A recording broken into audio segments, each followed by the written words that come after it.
Have you ever found yourself losing control over your emotions? Angry, frustrated, or hurt over something that seems so small? You may have reacted impulsively and regretted it later, asking yourself, why did I let that affect me so much? If this sounds familiar, you're not alone. Emotions are powerful, and sometimes they seem to control us rather than the other way around. But what if I told you that anger, frustration, and other intense feelings don't have to control you? What if, instead of seeing them as problems, you could use them as tools for growth? In this video, we're diving deep into the power of emotional resilience and how understanding and mastering your emotions can lead to healthier relationships, a more peaceful mind, and a stronger sense of self. We'll explore why you feel triggered in certain situations, how you can recognize emotional patterns, and why emotional reactions often stem from past experiences. You'll learn how to shift your perspective, embrace your emotions, and use them as a guide for personal growth. So, if you're tired of being overwhelmed by your emotions and want to take control of your reactions, keep watching, because transforming your emotional responses is the first step toward a more empowered and peaceful life. If you haven't subscribed to our channel yet, please click the subscribe button and ring the notification bell to stay updated on all our latest content. Carl Jung, one of the most profound thinkers of our time, realized something deeply transformative. The key to emotional mastery doesn't lie in suppressing our feelings, but in understanding them. So often, we try to push down our emotions, believing that ignoring them will make them disappear. We hide our hurt, bury our anger, and try to force ourselves into a state of calm. But this approach is misguided. It's like trying to hide a storm in the ocean. Eventually, it will surface with force, and when it does, it can overwhelm us. Instead, Jung proposes a radically different approach. We must face our emotions head-on, not as enemies, but as guides. Let's take an everyday example. Imagine you're at work and a colleague criticizes your project. Suddenly, your stomach feels like it's twisted into knots, your heart begins to race, and your breath catches in your throat. Without thinking, your mind may already be racing to defend yourself, or perhaps you fall silent, retreating into yourself, unable to respond. The impulse is strong, but in that moment, Jung would suggest you pause. Take a deep breath. For just a moment, ask yourself, why does this hit me so deeply? Is it the fear that I'm not good enough? Is it a reminder of a past rejection that still haunts me? When you ask these questions, your subconscious begins to reveal its hidden answers, like whispers of long-forgotten memories. This is where the real healing begins. By recognizing what lies beneath the surface, we start to understand why we react the way we do. Here's the most crucial part. Anger is not the enemy. So many of us fear anger, suppress it, or project it onto others. But what if anger could be something far more profound? Instead of seeing it as a destructive force, Jung suggests that anger is an invitation to self-awareness. It's a signal that something inside of us is crying out to be understood and healed. This is where it becomes difficult. Self-reflection is not easy. It requires courage because it forces us to confront the parts of ourselves that we've spent years hiding from. But I promise you, this is where the magic happens. The moment you start to understand why you react the way you do, why certain words or actions send you spiraling, you start to regain control over your emotions. The more you practice this, the less power those old triggers will have over you. Those remarks that used to consume your thoughts for days or weeks will no longer have that hold on you. Why? Because you've confronted the sore spot they once touched, and you've healed it. Think for a moment about someone who's hurt you deeply. Maybe it was a friend, a partner, or a family member. Instead of focusing on their actions, try this. Ask yourself, what did they trigger in me? What fear, what insecurity did they unknowingly stir up? This shift in perspective can be incredibly painful. It's not easy to confront the truth about our vulnerabilities, but at the same time, it's also liberating. Understanding the deeper roots of our emotional reactions opens up a new level of personal freedom. Jung believed that true emotional strength only emerges when we face our shadow, the parts of ourselves we're afraid to acknowledge. Anger, as difficult as it may be, is not something to eliminate. It's a part of being human. But what we can do with awareness is channel that anger into something productive, something that moves us forward rather than holds us back. Instead of reacting impulsively or stuffing the anger deep inside, we can learn to use it as a tool for growth. It's like a river. When left unchecked, it can flood and cause destruction. But if we build channels to direct its flow, it can nourish and sustain. In this way, our emotions, if we learn to understand and direct them, can become powerful forces for positive change in our lives. This practice of understanding and transforming our emotions doesn't just change our inner world, it changes the way we interact with others. Imagine a life where you no longer feel overwhelmed by emotions, but can respond to conflict calmly, with clarity, and with intention. Imagine the peace that could come from knowing that you have the power to control your reactions. What impact would that have on your relationships, on your decisions, on your overall life?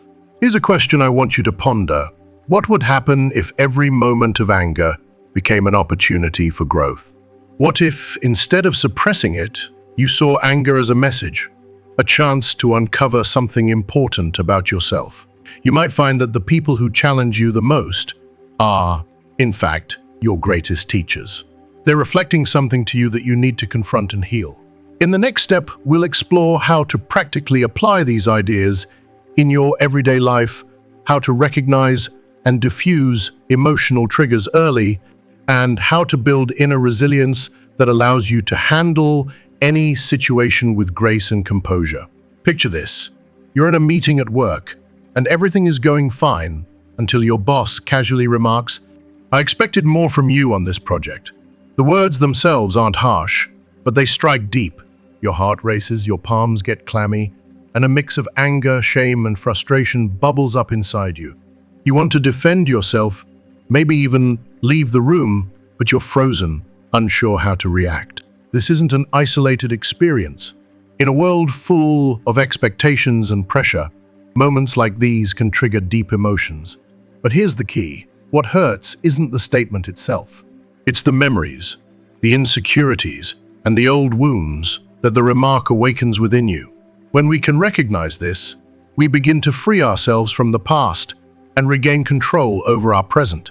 Maybe it's that old, lingering feeling deep within you, the kind that silently whispers in your mind, "You're not good enough." It's the haunting echo of something that started in childhood, a voice that told you that no matter what you did, it would never be enough. And even though years have passed, that feeling still lingers in the background of your thoughts.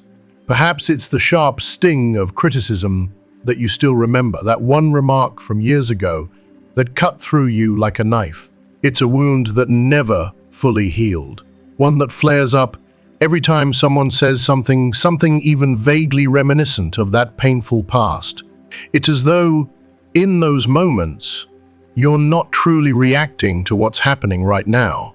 Instead, you're responding to something much deeper, something buried in the past that was never fully addressed. Carl Jung called this phenomenon projection, when the present situation stirs up an old wound. And instead of dealing with the current moment, we respond to the emotional triggers of the past. It's almost as if our past emotions hijack our present ones, taking over our reactions and perceptions, making us feel like we're caught in a cycle that's been going on for far longer than we realize. But here's the truly freeing part of this realization. When we understand that our reactions are often more tied to the past than the present moment, we open the door to freedom. This understanding is like unlocking a new world of possibilities. Suddenly, we realize that anger, instead of being an uncontrollable, overwhelming force that takes over our lives, can be a powerful tool for self-awareness. It can serve as a guide, illuminating the hidden corners of our emotions that need attention, that need healing. This is the first step toward emotional sovereignty, the ability to control ourselves, rather than being at the mercy of our emotions. It's a transformative shift that not only changes how we see ourselves, but also how we interact with the world. Now, here's the good news. According to Jung, we have the power to disarm these emotional triggers. We don't have to remain trapped in the cycle of automatic reactions that take over our lives. We can break free. The first step is recognizing when we're being guided, or rather misguided, by our emotional triggers. Imagine a couple locked in an argument at home. On the surface, it seems trivial: a wet towel left on the bed or a dirty dish left in the sink. But if you look deeper, it's rarely about the dish or the towel. It's about something much more profound: unspoken feelings, unmet needs, or a desperate longing to be seen and acknowledged by the other person. Jung's wisdom comes into play here. If we don't consciously address our emotions, they don't just go away. Instead, they build up, quietly festering beneath the surface, until one day they explode in ways we never expected. It's like a pressure cooker. The more we try to suppress and ignore those emotions, the more intense and destructive the eruption becomes when it finally breaks free. And let me tell you, this is not just some abstract theory. We've all experienced it. We've all felt the weight of emotions that we didn't confront, only to have them explode in our faces when we least expect it. Whether it's a small irritation that turns into a full-blown argument, or a seemingly insignificant comment that sends us spiraling, it's all the same. Those unaddressed feelings, left to simmer beneath the surface, will always find a way to break through when we least expect it. If you are still watching this video and find these lessons helpful, please comment number 1 below to let me know that you are still watching this video with me. This is why it's so important to stop avoiding the emotional work. The more we refuse to confront our emotions, the more they control us. But when we embrace them, when we stop projecting our past onto our present, we gain the power to rewrite our emotional story, to break free from the chains of our old wounds, and to finally start living with emotional freedom. Let's look at a realistic example. Maria, a manager juggling a high-pressure career, has been married to Paulo for years. They love each other deeply, but their relationship is far from perfect. They argue often, sometimes over the smallest things. Recently, they fought because Paulo forgot to buy bread on his way home. It may sound trivial, but for Maria, it was the final straw. She yelled, cried, and said things she later regretted.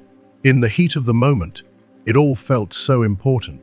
But once the storm passed, Maria realized something profound. It wasn't about the bread. It was about something much deeper. She had been feeling unappreciated for a long time.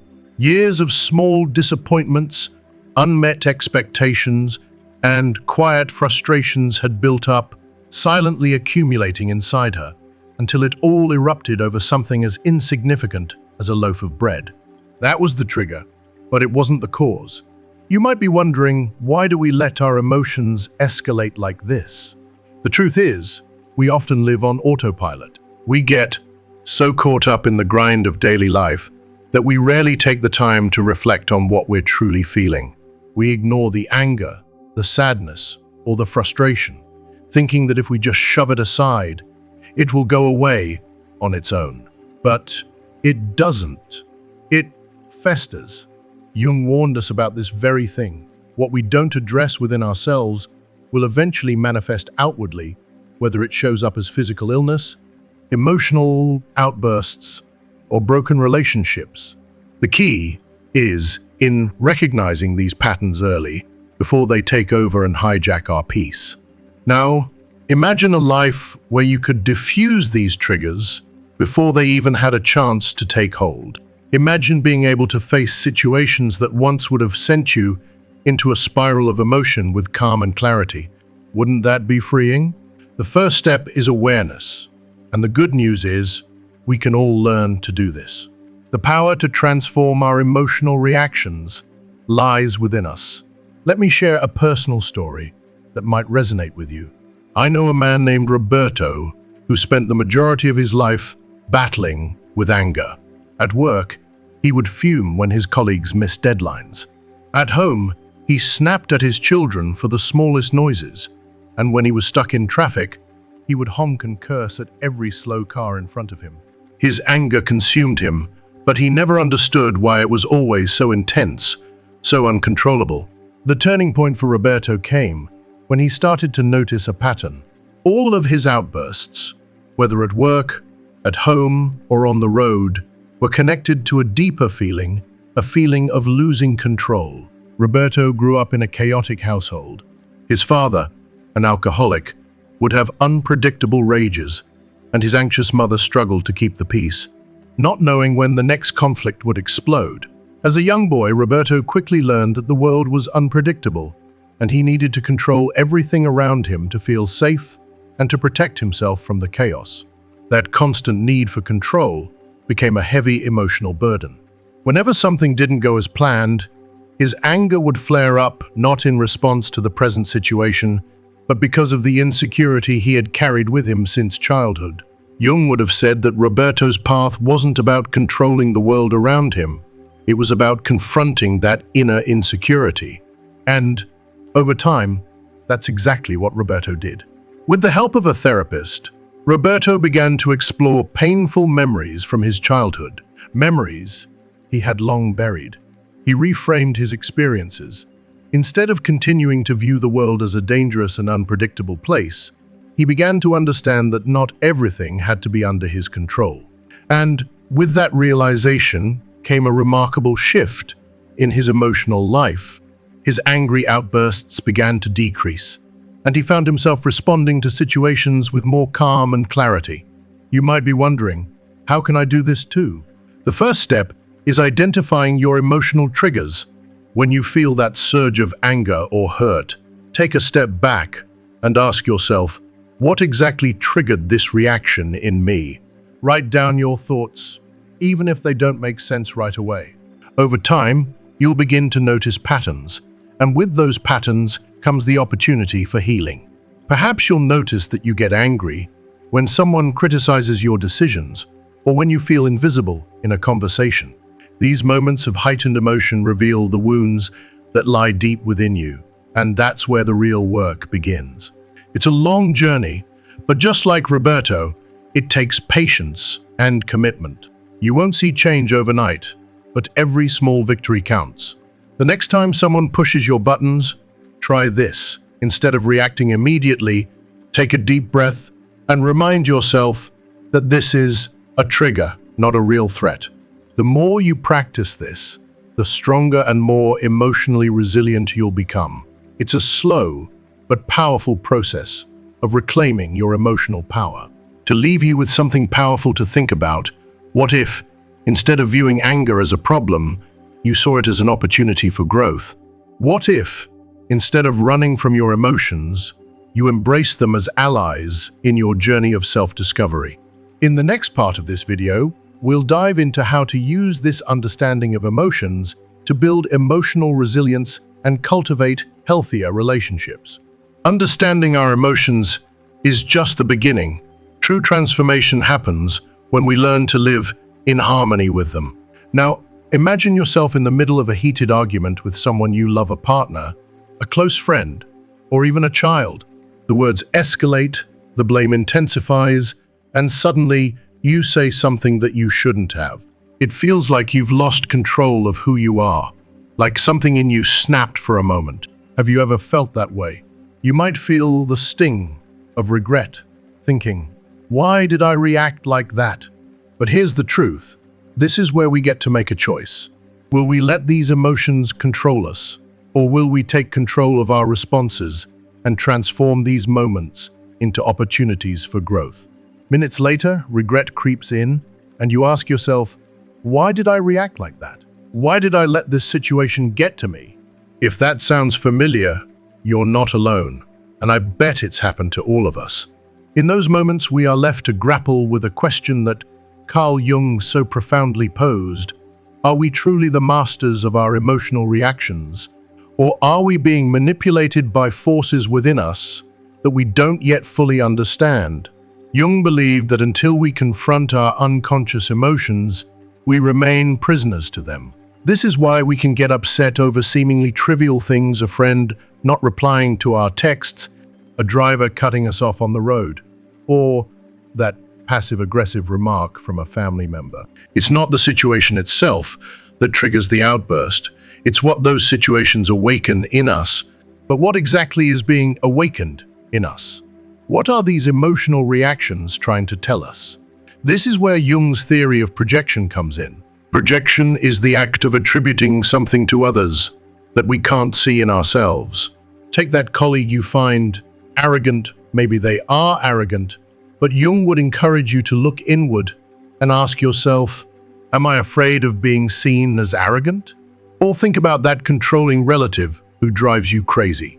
Does their behavior bother you because deep down you have controlling tendencies you haven't yet accepted about yourself?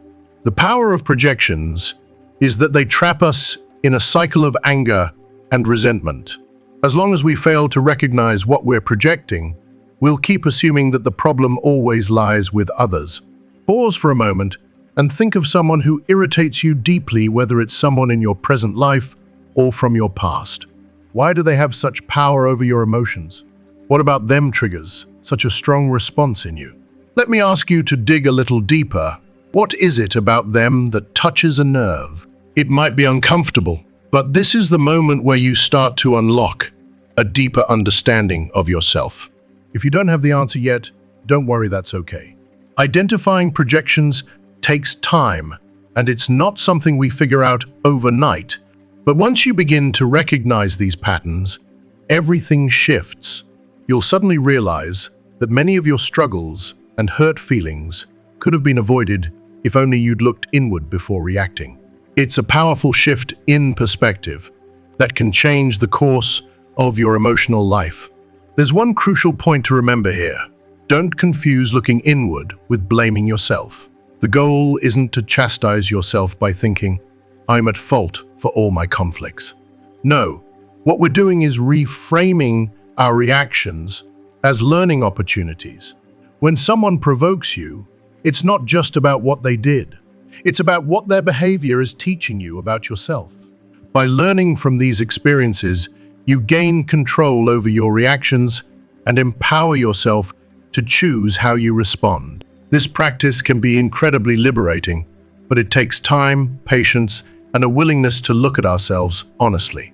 When we stop blaming others and start seeing our emotional responses as windows into our inner world, we unlock the potential for profound emotional growth. Jung once said that the people who annoy us the most are our greatest teachers because they reveal the parts of ourselves we haven't yet fully integrated. It's a deeply unsettling, yet powerful idea. Those who trigger us the most can offer us the opportunity for growth if we're willing to look beyond our surface reactions and dive deeper into what's going on inside. Let me share a story that perfectly illustrates this concept. I met a woman named Laura who had a complicated relationship with her younger sister. No matter what, they seemed to clash over the smallest things: where to eat, which movie to watch, even the tone of a casual conversation. It felt like the same arguments resurfaced constantly, and for years, Laura couldn't understand why she was so easily irritated by her sister. It seemed trivial on the surface, but it caused deep tension between them. Laura eventually sought therapy, hoping to get to the bottom of her feelings. To her surprise, she uncovered the real reason for her frustration: envy. Deep down, Laura was jealous of her sister because her sister had taken a freer, more spontaneous path in life, while Laura had always made choices based on what was expected of her by others. At that moment, Laura realized that her anger wasn't really about her sister at all. It was about her dissatisfaction with the life she had built. The anger she'd been directing outward was a mask for the pain she felt inside, pain about missed opportunities, about the dream she had tucked away because of obligations and societal expectations. And here's the beauty of this process. Once Laura recognized this, everything started to change. Not only did she begin to get along better with her sister, But she also started to make changes in her own life. She began to embrace the things she had denied herself for so long, and, as a result, grew stronger in her sense of self-worth. Now, I want you to think about the people who irritate you the most. Could it be, like Laura, that they have something you secretly wish for but won't admit? Maybe they possess the freedom to live their life without caring about others' opinions, while you stay stuck in a cycle of responsibility and societal pressure. Or perhaps they bring to the surface a fear in you, something you've been avoiding or denying for a long time. I know these questions might be uncomfortable, but they are also incredibly liberating. When we stop viewing others as enemies or obstacles and start seeing them as mirrors that reflect our insecurities and unaddressed wounds, we take a huge step towards self-awareness. It's a shift that's hard to make, but once we do, we open ourselves to transformation. If you are still watching this video and find these lessons helpful, please comment number 2 below to let me know that you are still watching this video with me. This brings us to another key Jungian concept: shadow integration. The shadow is the part of us that we tend to hide or reject, our deepest fears, traumas, suppressed desires, and flaws. It's the stuff we don't want to face because it makes us uncomfortable or afraid. But here's the surprising truth. The more we repress our shadow, the more it manifests in destructive ways through emotional outbursts, impulsive decisions, or even physical ailments. It will find a way to come to the surface, and often in the most painful and disruptive ways. So, integrating the shadow is not optional. If you truly want a balanced, fulfilling life, it's a necessity. The first step, as Jung believed, is radical honesty with ourselves. Instead of pretending we don't feel anger, envy, or fear, we need to embrace those emotions, face them head on, and ask, what are you trying to tell me? For example, if you're enraged because someone is flaunting their success on social media, instead of criticizing them or feeling resentful, ask yourself, could this anger stem from my dissatisfaction with my achievements? This kind of self-reflection isn't always pleasant, but it's incredibly powerful. It opens the door to understanding yourself on a much deeper level.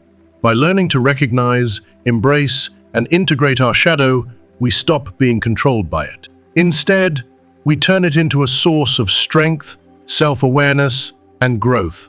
So the next time someone irritates you, or when you feel overwhelmed by your own emotions, take a moment. Instead of reacting impulsively, ask yourself, what is this moment revealing about me?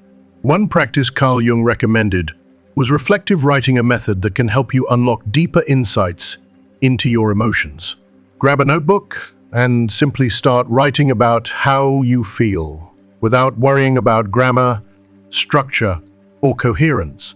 Let your thoughts flow freely. Write about what upset you today, why it upset you, and what that emotion might reveal about you. Often, the act of writing alone brings a surprising amount of clarity. You don't need to have all the answers at the moment. Just the act of putting pen to paper can help you understand your emotions in ways you might not expect. Try it, and let me know if it helps. You might discover something new about yourself. Now, let's shift gears for a moment and consider a provocative question. What if anger isn't a problem to solve, but a tool to harness? Think about it. When channeled in the right way, anger can become a potent source of energy. Many significant changes in the world started because someone got angry about injustice and decided to act. Martin Luther King didn't fight for civil rights because he was calm. He fought because he was outraged by the inequality he saw. Greta Thunberg didn't start protesting for a perfect world. She was frustrated by the inaction around climate change, and that frustration sparked a global movement. Maybe it's not about eliminating anger, but learning how to direct it towards something productive and meaningful. To wrap up this part, here's a simple but powerful tip. The next time you feel angry, instead of acting impulsively, try this: take a deep breath, count to 10, and ask yourself, what is this anger trying to show me? Write down your answer, even if it seems nonsensical or unclear at first. Over time, you'll start recognizing patterns, and more importantly, you'll discover ways to use your anger to your advantage rather than letting it control you. In the next part of our discussion, we'll explore how to build emotional resilience and healthier relationships based on this understanding of our emotions. Understanding why we feel what we feel is the first step toward transformation. But true change happens when we take what we've learned and apply it in our daily lives. Now, let me ask you this. Have you ever felt like you're stuck in the same emotional conflict, just with different people? Maybe it's at work today, at home tomorrow, and then with a close friend. The situation might change, but the feeling is always the same: anger, frustration, hurt. It's like life is a play, and you're stuck in the same role, reciting the same lines, unable to rewrite the script. Why does this happen? Why do certain emotional patterns keep repeating, even when we try to act differently? Carl Jung provided a profound answer. As long as we don't make conscious what's hidden in our unconscious, these patterns will continue to play out. Our minds are constantly trying to resolve old conflicts, but we keep using the wrong scenarios, the wrong people, and the wrong situations. It's as if we're replaying the same script over and over, hoping for a different outcome. Understanding these hidden dynamics is the first step toward breaking the cycle and rewriting our emotional story. Take Ricardo, 45, a project manager at a large company. On paper, he's successful, he has a steady job, a good salary, and respect from his colleagues. But internally, he's haunted by an overwhelming sense of inadequacy. Every time his boss offers even the mildest critique, Ricardo feels paralyzed, as though he's completely failed. It's not that he cannot do his job, but the emotional toll is brutal: sleepless nights, constant anxiety, and an endless loop of self-criticism. The strange part is that, rationally, Ricardo knows his work is solid. His boss has praised his contributions several times. So why can't he shake this persistent weight? To understand this, we need to go back in time. As a child, Ricardo grew up under the strict scrutiny of a hypercritical father. Nothing he did was ever good enough. A 9 out of 10 on a test was met with a "why not" a 10. A silver medal was dismissed with a "why not" gold. These experiences left deep scars on his subconscious, creating a belief system that he had to be perfect to be valued. Decades later, that childhood trauma still lingers. Ricardo isn't just trying to prove himself to his boss. He's still trying to prove himself to that younger version of himself, the child who never felt accepted or good enough. Jung would call this an emotional complex, an unconscious structure that drives automatic reactions to situations. In Ricardo's case, every criticism from his boss triggers an emotional response that is rooted not in the present moment, but in the unresolved pain of his past. What sets someone like Ricardo apart from someone emotionally resilient isn't the absence of conflict, but the ability to recognize the emotional triggers and give them new meaning. Emotional resilience isn't about avoiding pain or tough situations. It's about reframing them. Modern neuroscience supports this idea. Studies show that our brains are shaped by the stories we tell ourselves. If you believe you're inadequate, even when there's evidence to the contrary, that belief gets reinforced every time something negative happens. This is known as confirmation bias, and it's a powerful force in shaping how we perceive ourselves. For example, a University of California study found that people who practice cognitive reappraisal, reinterpreting situations in a more positive light experience less stress and feel emotionally better. This aligns with what Jung argued decades ago. By changing how we interpret our experiences, we can change how we feel. So, how can we apply this in our own lives? Take Anna, for instance. She had just gone through the painful end of a long marriage. For her, it wasn't just the end of a relationship, it was a blow to her very sense of self-worth. The divorce made her question everything she had built in her life. She felt betrayed, abandoned, and above all, angry at herself for not seeing the signs sooner. For For months, Anna lived in a constant cycle of self-pity, questioning every decision she had made and wondering what she could have done differently. But then, during a therapy session, something shifted. Her therapist suggested an exercise: write a letter to herself, but write it as if she were advising a dear friend going through the same thing. At first, Anna thought the idea was strange, but she decided to give it a try. In that letter, Anna discovered something powerful.